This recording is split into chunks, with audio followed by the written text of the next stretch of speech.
Good morning. আশা করি সকলেই ভালো আছো, আমিও ভালো আছি।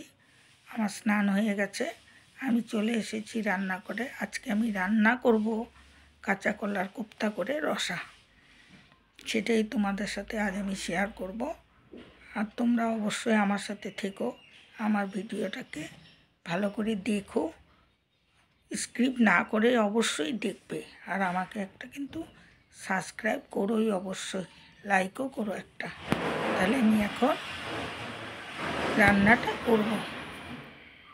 আমি এখন মেশিন দিয়ে এগুলো সব কুচে নিব ছোট ছোট করে। আমি এর মধ্যে নিয়ে নিচ্ছি বেসন, যতটুকু দরকার।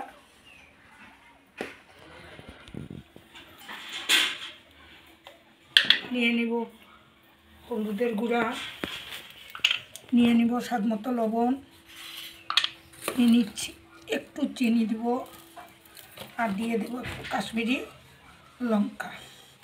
এখন আমি এটাকে ভালো করে মেখে নেব।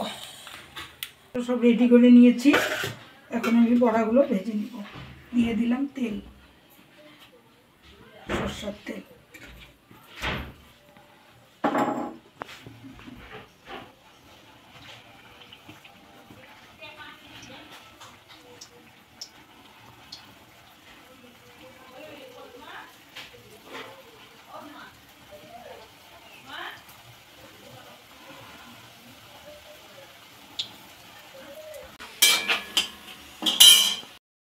আমি এখন ঝোল বানাবো, তার জন্য আমি দিয়ে দিলাম কড়াইতে তেল, দিয়ে দিব জিরা ফোড়ন, দিয়ে দিব তেজপাতা। এখন ভাপে দেওয়া আলু আমি ছেড়ে দিলাম। আলুগুলো ভাজা ভাজা হয়ে গেলে আমি মশলা দিব।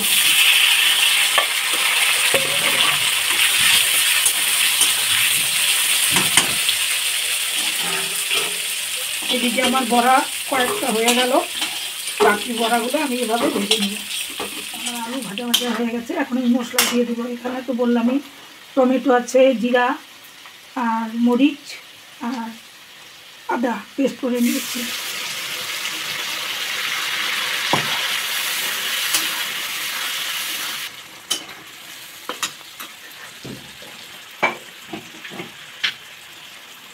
দিয়ে দেবো হলুদ, স্বাদ মতো লবণ, দিয়ে দেবো একটু চিনি, আর দিয়ে দিচ্ছি একটু কাশ্মীরি লঙ্কা গুঁড়ো।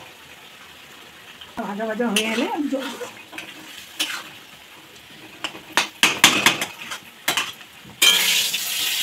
এই যে আমার বড়া ভাজা হয়ে গেল, এই যে আমার মশলা ভাজা ভাজা হয়ে এসেছে, তেলও ছেড়ে দিয়েছে। এখন আমি দিয়ে দেবো জল।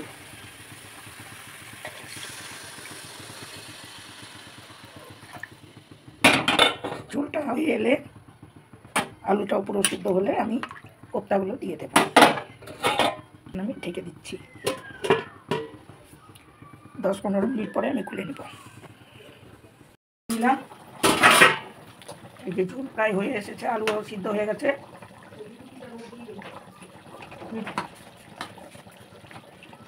আলু সিদ্ধ হয়ে গেছে, কোপ্তাগুলো দিয়ে দেবো।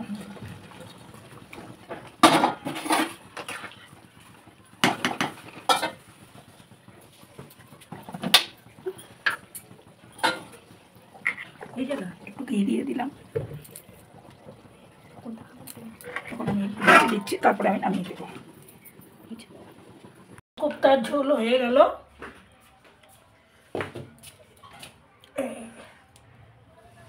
কালারটা খুব সুন্দর। তাহলে ভিডিওটা আজ এই পর্যন্তই। আমার ভিডিওটাকে লাইক করো, শেয়ার করো, কমেন্ট অবশ্যই করো, আর একটা সাবস্ক্রাইব অবশ্যই করে দিও। এইটুকু আশাই তোমাদের থেকে রাখছি, সবার থেকে। তাহলে আজ এই পর্যন্ত রাখছি।